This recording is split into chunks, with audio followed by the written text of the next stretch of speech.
Hey guys, Pat here from Rain Country. God is good all the time. I think I'm going to go ahead and service the Yanmar motor here on this LT50 Wood-Mizer sawmill. Looking the sawmill over, I noticed that it didn't look like the drain plug had ever been taken off of there. So ever since 2012, when the mill was sold to the first guy, the oil had never been changed. Now, in the guy's defense, he'd only had 90.7 hours on when it bought it. However, they're supposed to change the oil a little more frequently than that, so that's what I'm going to do today. So the first thing I did is I warmed up the engine and got it to operating temperature so the oil can be a little bit less viscous, and I'm going to go ahead and drain it, put some fresh oil in it, put a new filter on it, put a new air cleaner in it, and a new fuel filter. So here's what led me to believe that the oil had never been changed. This is the oil plug here, and usually when you see any indication where a socket has been on here, you can see back here where it's been painted at the factory. It didn't look like it's been changed out since 2012 when the mill was actually built and sold. When I bought the mill, I looked at the engine oil. The engine oil looked good, and it didn't look like it had any moisture, any water in it. So I just didn't go willy-nilly and just buy the thing sight unseen. I looked it over pretty good when I actually purchased it. So with that being said, I'll figure out what I need to do to get the oil to drain and not drain all over the place. Warmed up the engine one more time, and now I am going to position the engine over top of an area where I can put a little drain pan that can hold 1.95 gallons. Position the drain plug right over top of this.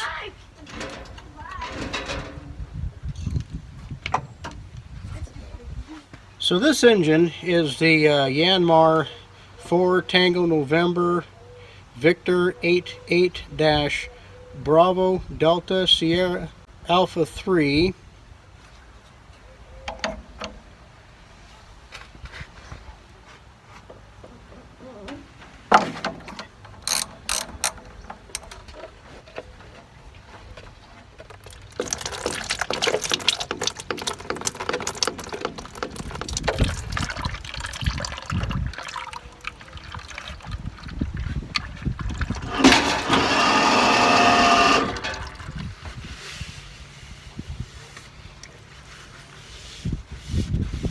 While that's draining all over the place, a little bit of wind came up.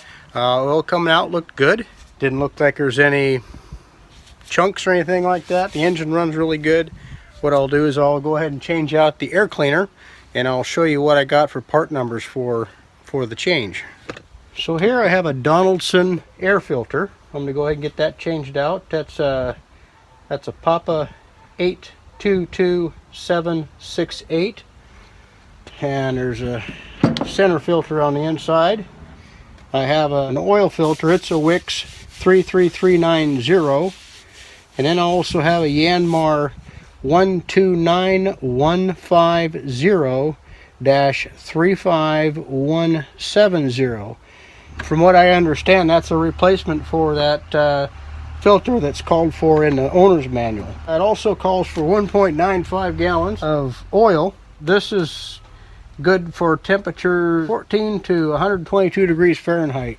Well, I don't think I'm going to be out in 100-degree weather sawing logs anyway. I'm going to find a cool place to go instead of doing that. And also, I put Dello 400 SAE 1540 in my dump truck, an excavator, and backhoe, and diesel pickup, my 2500 Duramax.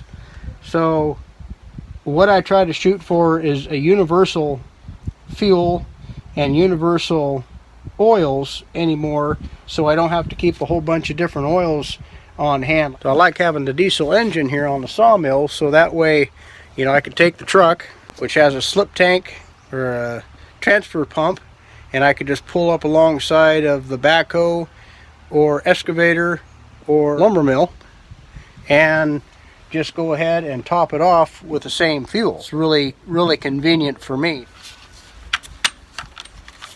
There's just a couple of clips up on top here. These little bales. And a very dirty air cleaner, which doesn't have the center cleaner on the inside. I don't know what they did with that. Hopefully you can see that, but there's just a little cylindrical depression on the back side of this air cleaner, and that's where the center cartridge goes, or element, or whatever you want to call it. My backhoe has the same type of application. I know some guys might put a little bit of oil on the inside gasket of that to make it slide in easier, but that seems to be working out okay. This is labeled as top. This bale goes on top.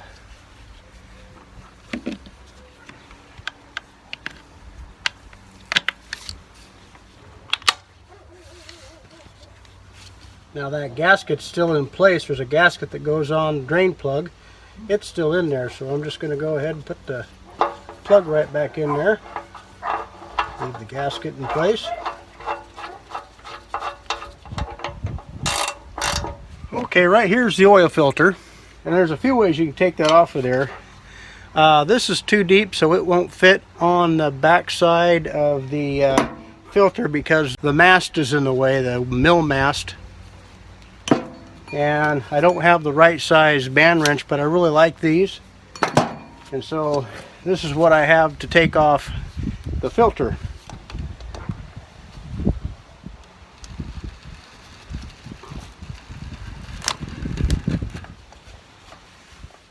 Now before I put this filter on and throw this one away, I'm just going to go ahead and inspect the bottom and see if they're alike. They look the same. They look like the same type of gasket. Put a little bit of oil on there. So with stuff like this, I like to put the date on there, so the record's always with it, and I know when the last oil change was. And then I'll put the hour meter of the mill down here too. The hour meter says 94.0 hours. And so again, month, day, and year, and then the hours on the hour meter. The record's always with the machine.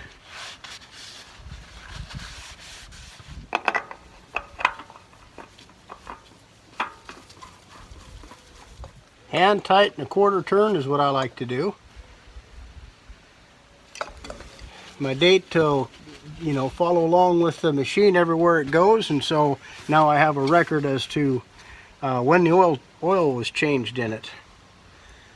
So next thing I want to do is I want to change the fuel filter, but before I do that, I'm going to drain the pre-filter over here.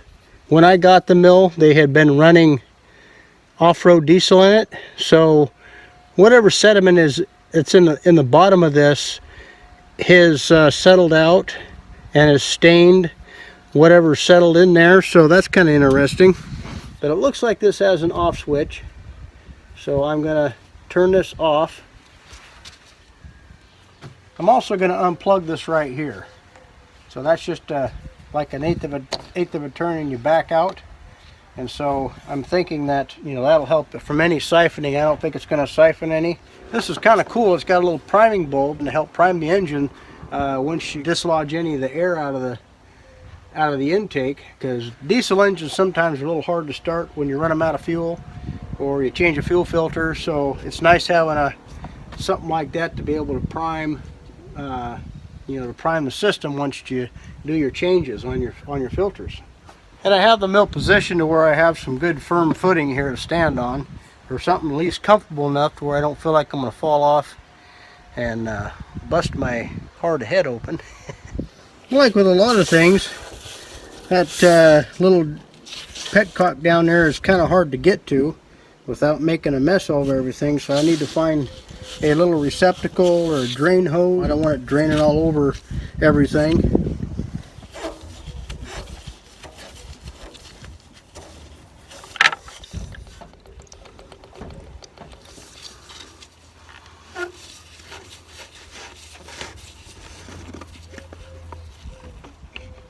That's got a fair amount of contamination in it. So I'll get that cleaned up. And this is pretty nasty as well. I'll get this little reservoir sediment bowl cleaned up. I just realized that I put 90.0 hours on my other one, and the hour meter actually says 94.0. Just put a little diesel fuel on the O-ring. So the one thing I just did right a few minutes ago while I was at a camera range is I filled up this fuel filter with diesel fuel, clean diesel fuel. That'll help this to prime better. I probably should have done that with the pre-filter as well, but that's a little tougher to get in. So I'm going to see if the priming bulb will fill up the pre-filter or the sediment bowl. Going to go ahead and plug in the fuel line. And maybe perhaps I'll loosen this just enough to where I can get air in there. Try the priming bulb and prime it. There we go. I don't know if you guys can see that. Filling up with diesel.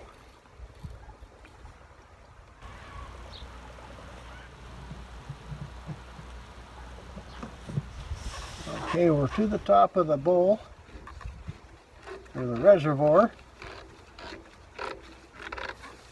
I'll keep pumping the ball until it gets tight. Okay, I'll not forget the oil. So we'll go up on top and put some oil in it.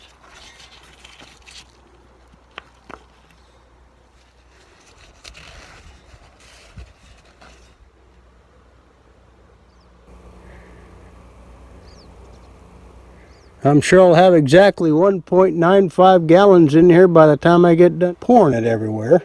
So I'm going to put 2 gallons in it, or actually 1.5 gallons, rounds about. And then I'll check the dipstick after it settles a minute.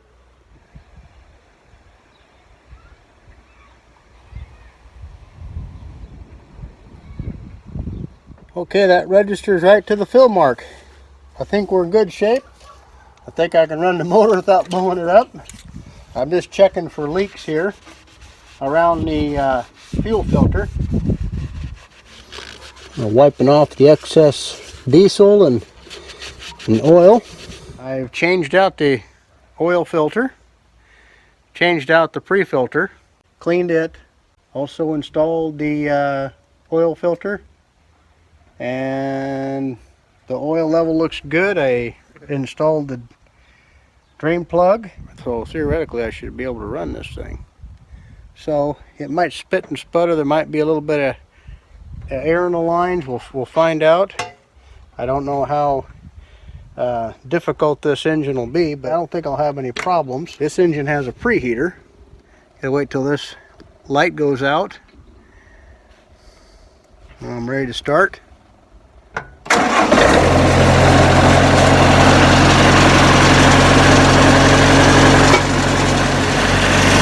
Okay, I think it's going to run just fine. I'll let it run up the temperature and listen for it. Let it run. Hopefully this helps out somebody. Thanks for watching. Take care. God bless.